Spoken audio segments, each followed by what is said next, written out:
Hello, everyone. Good morning and welcome to Concho, Oklahoma. On behalf of the Cheyenne and Arapaho Productions podcast, my name is Carrie Whitlow, KK Franklin. Today, I serve as the Executive Director for the Cheyenne and Arapaho Tribes Department of Education, and we welcome you all here to our space and happy to have you here. So if we could just go and do a quick introduction of your name, your tribe, your position, and what you do for TEDNA. All right. Hi. I'm so glad to be here. This is exciting. My name's Anita Pahsetopah, and I am the Senior ACE Specialist with TEDNA, Tribal Education Department National Assembly, in partnership with the Muskogee Nation's Department of Education and Training. And I have 3 partnered schools that I serve students, and they are Bristow, Sapulpa, and Sand Springs. Thank you. Good morning. I am Kim Stewart Ruhman.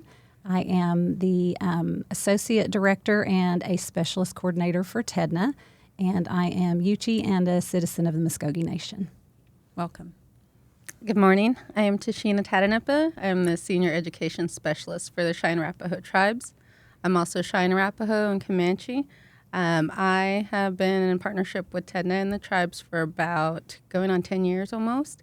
And the partnered schools that we have with the Cheyenne and Arapaho are El Reno High School, Calumet High School, Gary High School, Watonga High School, and Sealing High School, as well as Canton. We picked up Canton this year.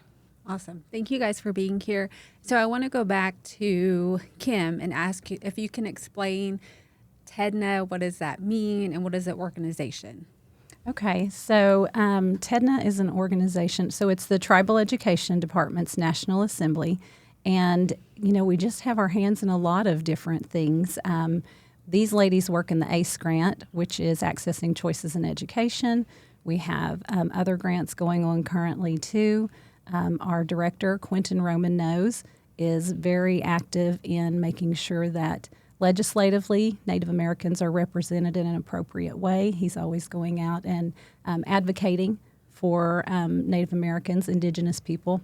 And so, you know, we want to be kind of a hub for anybody that might need something across our nation, that we can advocate for them as tribes, as people, as communities. And so just kind of in a nutshell, that's how I would explain what we do. And so TEDNA is an organization that essentially applies for the grants. They create partnerships with different tribes, as you all have heard from Muskogee Creek Nation, Cheyenne and Arapaho tribes.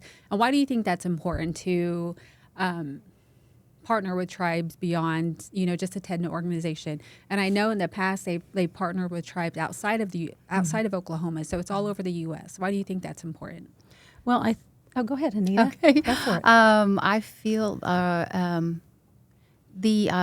think it's a good idea or a great idea to, I hate to say that word, bridge the gap, but in between the local education agencies and the tribal education departments. It's hard for each school in the district to know what resources are available through that tribe for its citizens and its community, for that matter. And TEDNA does a really good job of doing that, making sure that they have people in place, such as the ACE specialist, education specialists, in each school site to represent that particular tribal education department. And it allows us to share resources with all the administration at each school site, faculty, students, and their families. Correct. And then so maybe you guys can highlight your positions and how you kind of bridge that gap. And adding on to that, too, why it's important to be partnered with other tribes is that we're able to widen that scope.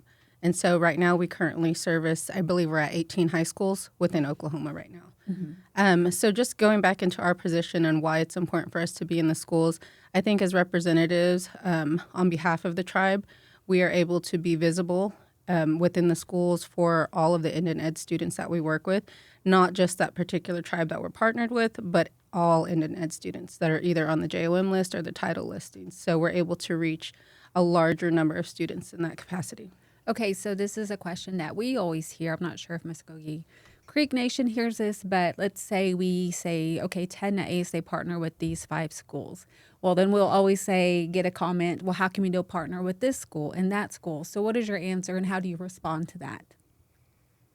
Well, There, everybody's looking at me. I know. I think I'll take that one. It's so difficult. that is difficult because you want to be able to serve as many schools and students as you can, and sometimes it comes down to manpower. Mm-hmm. Do you have the people, the staff available to go and really do a good job of working with those schools and those students? And that's a lot of the time what it does come down to. And so when we wrote these grants, which I wasn't a part of the original, submission, but you do submit and you are intending to partner with specific tribes and specific schools. And so these are the ones for the most part that were written in originally in that grant. And then, of course, sometimes you're able to expand that a little bit.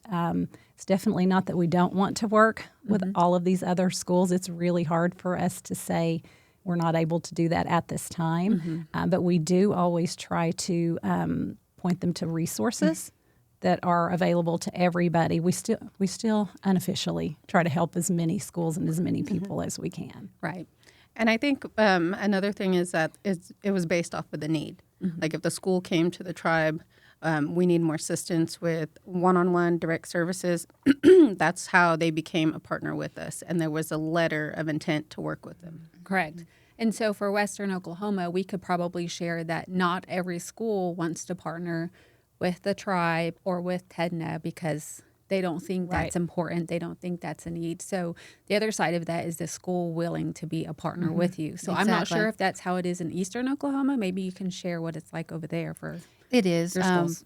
And a lot of it, beforehand in the writing of the grant process, we have to, exactly as she said, think about what schools may need that extra support person, within the school system versus those who already have a large, counselor ratio per student. And yes, they do have to submit a letter of intent. We do intend to partner with you and allow your personnel to come in the school building and access the students during their school day. Correct. So that sometimes is a barrier. Yes. Yeah. So I'll share that I also serve on the TEDNA board. So since I've been here at the Cheyenne and Arapaho Tribes Department of Education, I've been on the board. I've seen several people in your position, Kim. So I think now you're our third one, which we've had a couple in the past. And I know maybe you don't know the whole history of the grants that they've applied for. And I know Tashina for our tribe had started with that initial NYCP grant. So maybe you guys both, Anita too, that can kind of tell us how many grants that you've worked with your tribe under TEDNA, under that umbrella. So me and Anita have been a part of the original education specialist, and we've started out with the NYCP grant, which is Native Youth Community Project. We went on into what was the data collection grant, and that was during the COVID era. And what we did is we didn't have the time to report out on what NYCP had done, so this allowed more time for us to gather all of our data, all of our stories, the experiences we had in order to promote what we found during that time. And then we transitioned into this ACE grant. And so I know we don't realize it's been 3 grants already, but it just building off of that, the very first grant we started with was with middle school kids. So we were working with, was it 5th grade? 6th grade, 6th on to 9th grade. 9th, yeah. And so when we wrote in for the ACE grant, it was easier for us to transition over into the high school because we were already beginning that process. And the unique thing about TEDNA is that in that first grant with the NYCP program, those students that we had transitioned into our ACE grant. So we had a 100% ratio or retention with most of our students, and we were able to fully monitor them from 6th grade to graduation. So that's been the unique thing with TEDNA. And then what successes have you seen from that first initial grant? Like you had said, now you're in high school. What successes have you had, and where you're at now with high school students? Let me get my list. You hold on. Now, so that first initial grant, NYCP, the objective was creating an early college and career readiness culture within our school systems and our communities. So we as specialists were able to make connections and relationships with the administration and faculty at each school site. And, that includes teachers, counselors. And then we went on to hold parent engagement nights. So we were in the community, hosting events and dinners and such, and meeting those students' families and creating relationships that way. And then we also went so far as to hold summer camps and reach out to local career path, people, and they invited us into their jobs to see what it was like, a day in the life of a certain job that the students were interested in. So we were able to engage in that manner, starting with just the student, the school, and then moving on to their whole family and that whole community. So we developed, the groundwork. And then, of course, we went on to the extended data collection where we were able to hone in on what actually transpired and what we actually did with that grant. And it was amazing. They allowed us a whole class period within that school system to teach the curriculum that we developed, culturally appropriate curriculum based on college and career readiness for 6th through 9th grade. So that was a big milestone that we had accomplished. And then, like I said, just also creating partnerships and relationships with local businesses in our prospective districts. That was a big one too.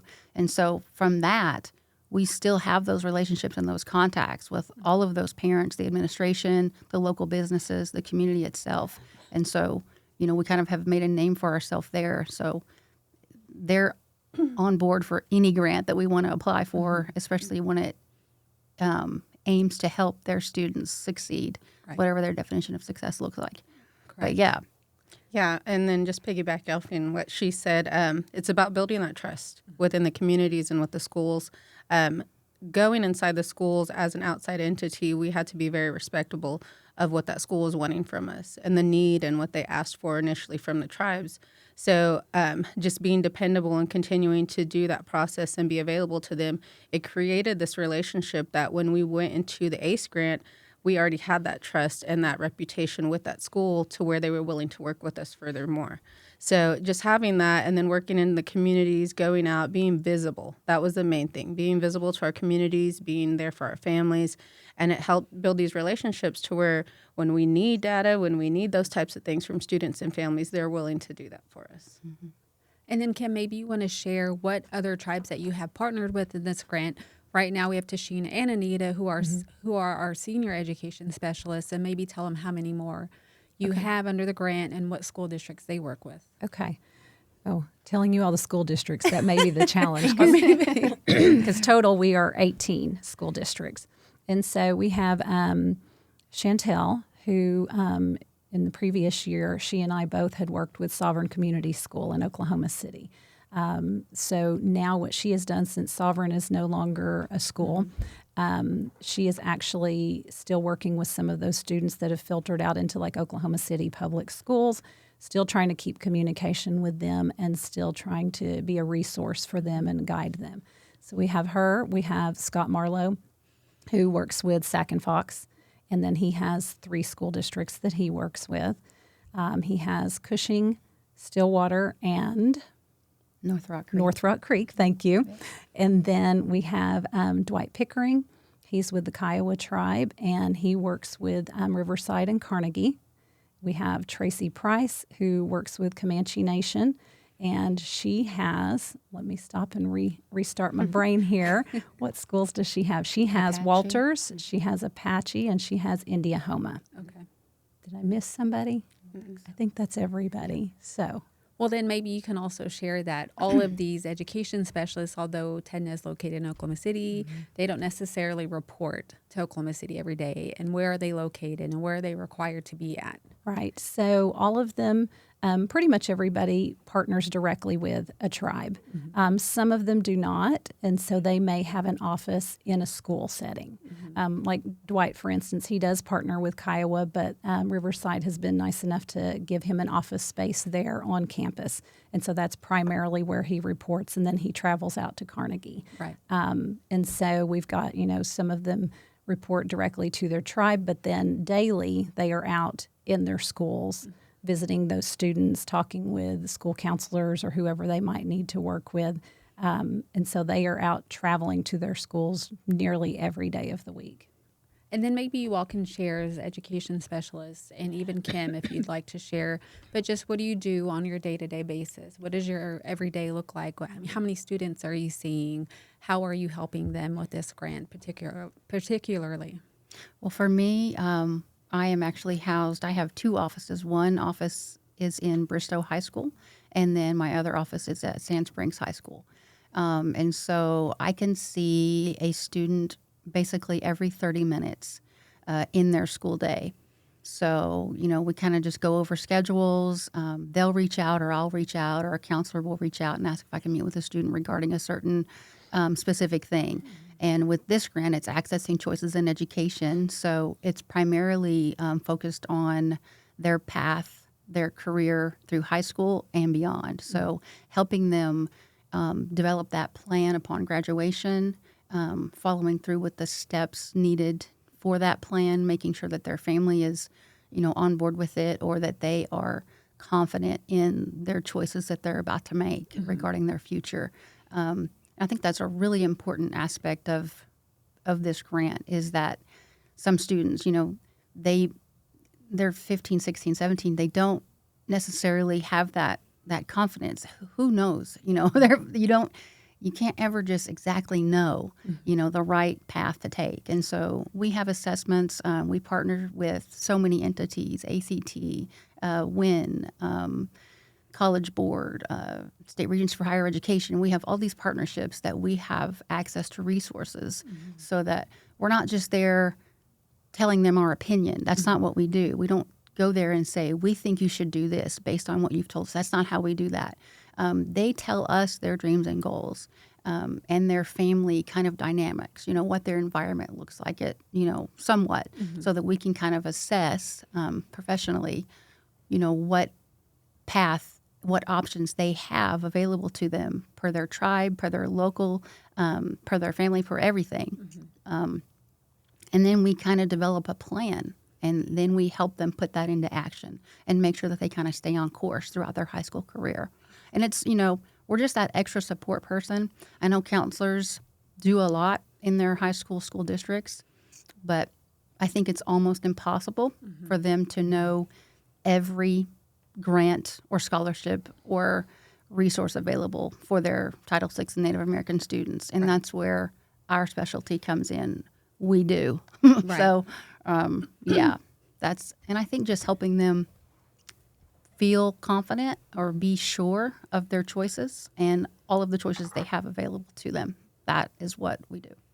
One of the things that I wanted to, as Anita was talking, kind of occurred to me.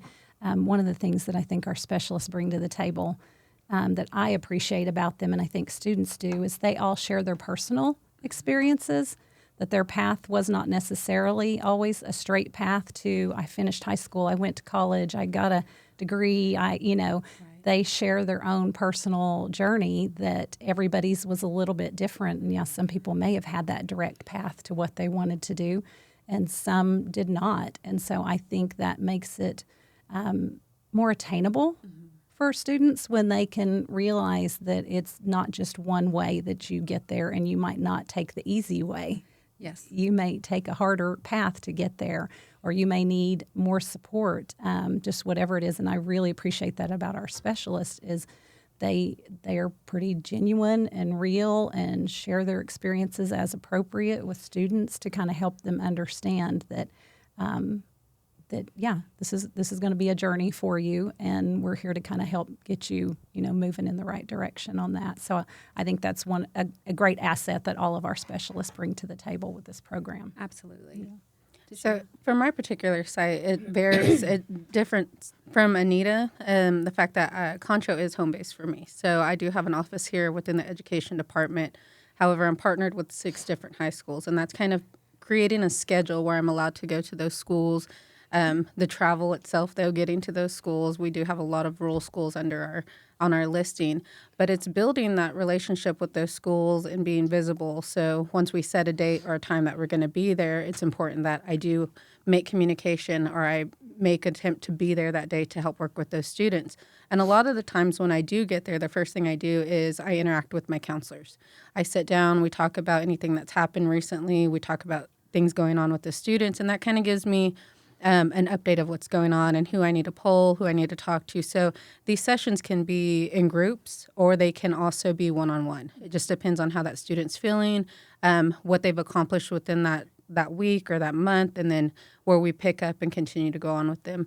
One of the biggest things I've been doing recently is a lot of collaborations with tribal programs. So I've been collaborating with a lot of our health programs, bringing them out as speakers, because I do think it's important to create that relationship within the tribe with our programs so they have access to our students as well and to bring awareness out to them. But it's also allowing the students to know that they have other options, opportunities. And then another thing that we're doing is trying to highlight more college trips outside the state of Oklahoma, just to kind of expose them to something new, see if they're willing to make that jump, and then kind of prepare them for that. But also connecting them with colleges, careers, things in state as well. So just having that plethora of resources that they can kind of go through, because they have a set mindset of what they want to do when we first meet them. And then as the year goes through, as we give them more resources or we've talked with them, those often change. So then we have to help them prepare. So I often tell people, they ask us, what do you do as senior education specialists? And then in simplicity, what we do is make sure that our students have a plan post-graduation. And then to add on to what Kim had said, and I'll start with Tashina, but why do you think it's important that you share your personal journey? And why do you think it's important for these students to know? For me in particular, being a tribal member, tribal citizen of the Cheyenne and Arapaho, I'm able to connect with my own tribal members as well, but also giving my own experiences out to these students to let them know that, like she said, we don't necessarily transition right into college, or they can relate to us. That's the biggest thing, for them to be able to relate to us, because they often see these counselors, these professionals, and they don't feel open to them. One of the main things that I tell them is I'm not a teacher. I'm an education specialist. And the difference in that is that my job is to make sure that I give you all the resources that you need, and I'm one of those resources, telling my story, letting them know that it wasn't always ABC type of thing, that there's all these different things that can affect or impact your decisions, the challenges, the barriers, and just let them know that, we understand that, and then to help them get through those transitions. I think she said it perfectly. She did. I think you guys show them what resilience looks like when you share your stories. And that's something that a lot of our kids, they're kids. Yes. They have yet to really experience and learn what resilience means. And I think they really embody that. This team does. And I think it's some of our students are shocked to know that Tashina and myself are currently enrolled in college and taking courses to, better our careers or better our personal sense of worth or accomplishment, and especially at my age. You don't have to share your age. Okay, thanks. I was just about to go there, but no. But yeah, so it is comforting, I think, to students to know that it's not just a A to Z path. There's so many different pathways you can take, and that, life happens, and sometimes it's just not, a degree doesn't have to be the ultimate goal. It doesn't in some cases, and there are other pathways that they can take, and it's just comforting for students and families to get to hear all of those different pathways and resources and choices, instead of just thinking, like Tashina said, that mindset, okay, I have to graduate and I have to go to college immediately.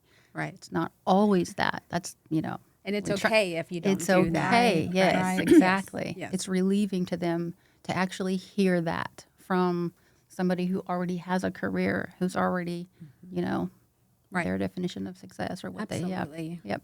And I do want to share that Kim is a former public school administrator, Yes. teacher, principal. So, and this question is for all of you all, but why is it important that we have this additional support, whether it's grant, Title VI, JOM, Impact Aid? Why is it important for this funding for American Indian Alaska Native students? Why is it important for us to have this additional support, resources, whatever it may look like, in your opinion, in your experience?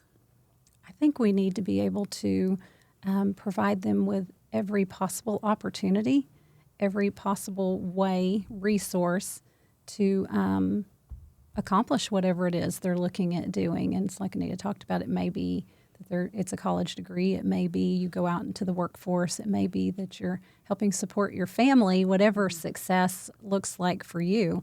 But I think it's important to have that funding to kind of level the playing field, to be real honest, is what it is. And expand on that. What do you mean by level the playing field? Well, for our listeners who maybe don't have right. any comprehension of what that means. And part of that leveling the playing field is not even knowing the resources that are out there and available to you, or thinking they're not available to you because you're not going to a tribal college or you're not going to whatever. We want to level the playing field by giving them all of those opportunities, because there will be plenty of reasons why they are not feeling like that is something that they can go out and do. Maybe they've got, family issues, things that they have to overcome. Maybe they have, I don't know, girls jump in and help Yes. me. I have to say, My words. it's personal for me. My personal journey from high school to now is definitely the reason why I'm in this career field. In high school, for whatever reasons, a plethora of reasons, I didn't feel that I had the permission to succeed. And I say that all the time in my speeches, but it's just a fact. Low-income housing, single-family income, single-parent, just all the roadblocks to success that a student might encounter, kind of happened. And it happens today to students. And so, and like Kim said, not knowing the resources that are available to you as a student and a family in that community, that's just an even bigger fail on a lot of people's parts. So this extra support is most definitely important to allow students to realize they do have that permission to succeed, regardless of their current circumstance and their situation. It's not always going to be that way, and it's really hard for 16, 17, 18-year-olds to have that realization unless they have somebody telling them that it's so. So it's really important that we have all these extra support programs in place and people to help, lift them up and show them there are opportunities out there, and there are several, and here's how to get there. Right. Absolutely. I think when we talked about leveling the field, a lot of these students, when we go in to see them, they're not a part of any athletic events, not clubs or anything. And then just for us to be in there working with them, they're being seen. Mm-hmm. And for them to be a part of something that they can help, that's going to help them and benefit them in the end. And just for us to be working with them, I think it gives them a sense of belonging. And when we talk about this grant in particular, a lot of the stuff we do is culturally related as well. And so it gives them a sense of their identity. And so just having that belongingness and being able to connect with us and then building that trust and that relationship with us, I think it helps them grow as a person and then prepare for whatever is after graduation, whether it's career or going into education. But I think just for them to be a part of something and to be seen and to know that, they're important. And so I think that has been our impact really over the years working with TEDNA. Absolutely. And you guys do some great things with your funding, which maybe you guys want to elaborate on. What do you give your students? I mean, what have you given them? Because, they have federal money, not gaming money, tribal money. It means they've got money, so they are able to give incentives to their students. And what does that look like? What are you providing to them if they sign up with your program? Well, okay, let me go. So we have several options available to them. There are technology packages, laptops, Chromebooks, hotspots, ACT calculators. We also partnered with ACT, and we have ACT fee waivers for those people who cannot afford that, $75 test fee up front. We know a lot of the JOM programs do a reimbursement type program, but that kind of, I think, defeats the purpose of I can't afford to take the ACT up. It's a lot of money. But anyway, so we do have ACT fee waivers for those students that need that. And then we offer college and career counseling, in group settings or one-on-one. And then, of course, college career tour/trips where we will take a charter bus and go visit different colleges and take a tour and participate in activities that are on campus during that day or the 2 days that we go. And then, go Yeah, ahead. and then within recent years, we've been offering our summer camps. Mm-hmm. And these are either education related or culturally related. So for our particular site here in Cheyenne and Arapaho, we were able to collaborate with a lot of different tribal programs, especially our culture and heritage program. And they came in and just basically was really, really ingrained in Cheyenne and Arapaho culture. And for our particular area, even if that student is not enrolled with us or particularly a part of this tribe, we were able to expose them so they understood the culture, place-based learning, where they live at and who they're associated with in this area. So just being able to give those resources out, any incentives that we have, these parent meetings that we have. Now, we call them parent nights. However, they should be labeled as family nights. Our particular program here believes that it's not just a student and their parent. We have to also include the families because what we're doing with that one student trickles down into the younger generations within that family. And so just offering these services, these resources, and being available. Once they contact us and they're like, I need help paying for this fee or are you guys having any college trips coming up? It's our job to make sure we connect them in the right spot. And also, TEDNA does, in some instances, pay for concurrent enrollment fees for those tribes, citizens that do not live within their jurisdictional boundaries. Sometimes the education department does not assist in those. So TEDNA does pick up that slack for that student and their family.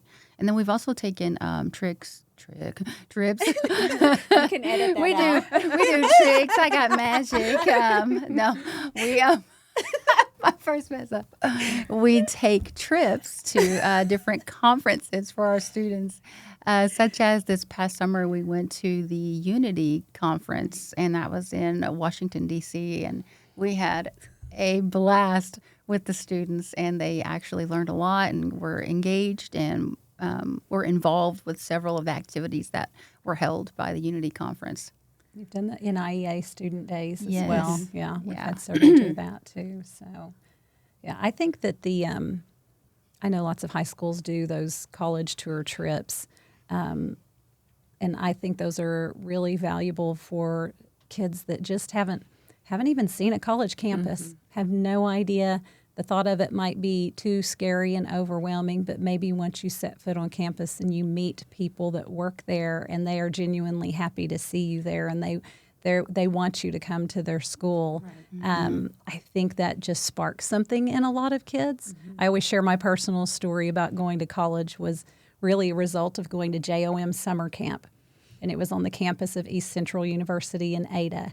And, I'd kind of thought about college, but then being on campus there and seeing it and meeting people kind of made it just this reality for me, something that I thought, okay, I think I can do this. And so it did spark something in me. And I see that with a lot of kids too, that, and that's why we try to go to a variety of places because this one place for you may not really connect with you, but you may go to another college campus and feel like, oh yeah, I like it here. Even if it's as simple as it's really pretty here and this is where I want to go. These are teenagers. And so, but sometimes it's the people they meet while they're on campus too. Exactly. And we know that college isn't always their path. Yes.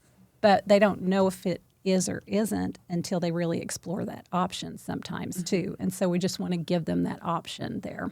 And one of our summer camps is actually held on the College of Muscogee Nation campus. We've partnered with them, and they are gracious in giving us space for 2 days to hold a camp, for 5 hours each day. And they offer us, breakfast and lunch and things like that through their cafe. And so the students really get to experience what it's like to be on a college campus throughout the day. Dorms And what college campuses have you all visited?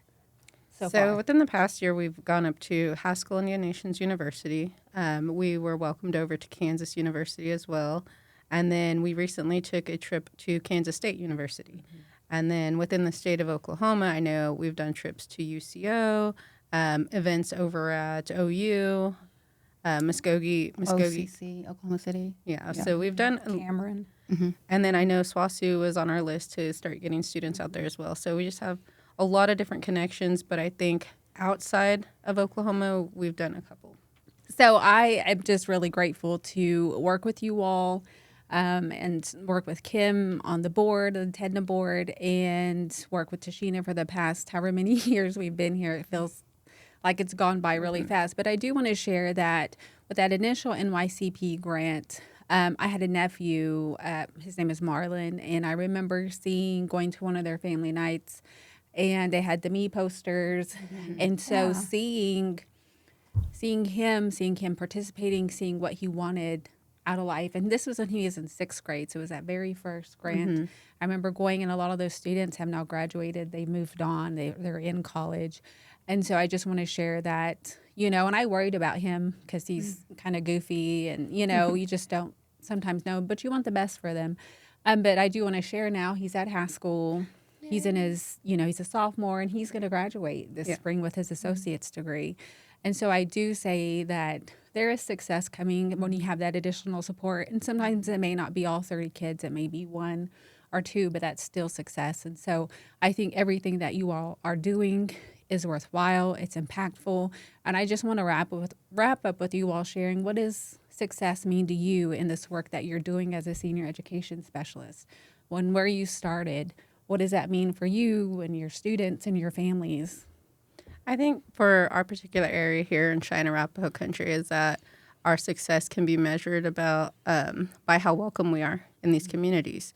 Sometimes it's hard to get these parents to participate, these students to participate, as well as the school being in support of what we're doing. And over the years, we have built these relationships. And for a lot of the times, that relationship didn't exist between the tribe and the school. Right. And just to be that person that, we've had these stable grants over the years, and we were able to go in and we have the data. We show that we worked with these students. There are success stories in here, and that what we're doing has a meaning, and that there's a purpose to everything that we do with these students. And I think that's our biggest success, is just having that reputation to be able to come in and be trusted. Right. Absolutely.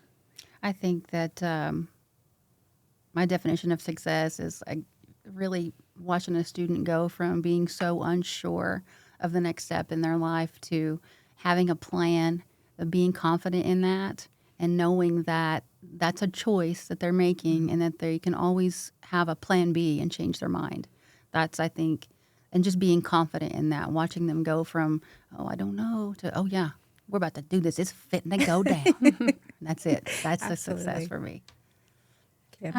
For me, gosh, success as a whole with this team is seeing the impact that they're making everywhere, and that we've got schools that want to be a part of this program, and adding on, specialists and tribes, and the growth that we are making. And then, true success in my mind would be people wanting to carry on this work, regardless of whether the grant money continues to be there or not. It doesn't mean we won't continue to apply for that grant money. We have every intention of doing that. But then if for some reason it's not available, we want tribes and schools to want to continue this work and to try to find ways to continue it, and maybe still partner with TEDNA, but maybe continue the work on their own is what we would hopefully want to see to continue there. Right. And I do want to add that grants are important. And I think sometimes people who don't understand grants think it's just free money. It's free money, but it's a lot of work, and it doesn't last forever, right? So it is our responsibility as a tribe, education department, school district, like you said, to sustain that work, sustain their jobs. So the data is important. The success that you guys are finding is important, not only for those school districts, those families, but also for leaders, your tribal leaders, and showing them, here, this is what I'm doing, being visible. Yeah. Oh, well, we know who Tashina is. We know what schools that she works with. It matters, especially here in Western Oklahoma, because I don't know what it's like in Eastern Oklahoma, but Western Oklahoma, even with our school districts, when I started here, we had a handful that were still, a lot of mistrust with the tribe, and our students don't need your help. They're fine. But like she said, over the years, we've built those relationships. There's trust built, and now they're wanting to seek partnership with us.